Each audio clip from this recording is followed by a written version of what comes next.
شكله، طريقته، اسلوبه، اخش البيت اعمل دوشه زيه، زي ما حتى الصوت يعني. زي ما بابا. بابا قعد 6 سنين عيان، كان عنده شلل رباعي. بيحرك ايده برجله عادي، بس لا يمشي ولا يمسك حاجه بايده. جاله فشل كلوي، قعد يغسل غسيل كلى 6 سنين، يوم او يوم لا، يوم او يوم لا. 6 سنين دول مامي كانت بتعامله زي البيبي الصغير، شقه يعني، انت كانك بتتعامل مع بيبي بس راجل كبير. اوكي، هو مات عنده 53 سنه. تخيل بتتعامل مع طفل عنده 53 سنه، فطفل كبير. العيل ما بيعرفش يتكلم، ده بيتكلم وعيان يعني. مشقة. مامي تعبت معاه كتير، بس عشان كانت بتحبه يعني، واخدين بعض عن حب، قصة حب جامدة قوي. قعد 6 سنين يغسل كلى ومات.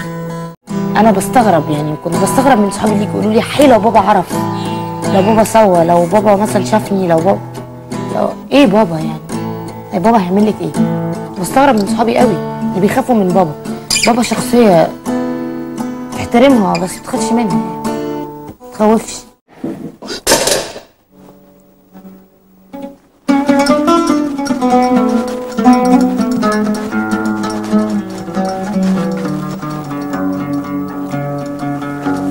يقول لك يا رأية اصحى تزعل لو تفارقنا وبعدنا، وجيت مرة عنك بسأل. اصحى تزعل واصحى تزعل، وما تهون ايام حبك، حلوة كانت ولا مرة، تبقي انت يا رايا احلى حب واحلى عشرة.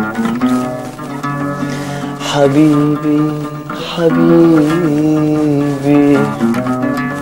حبيبي حبيبي حبيبي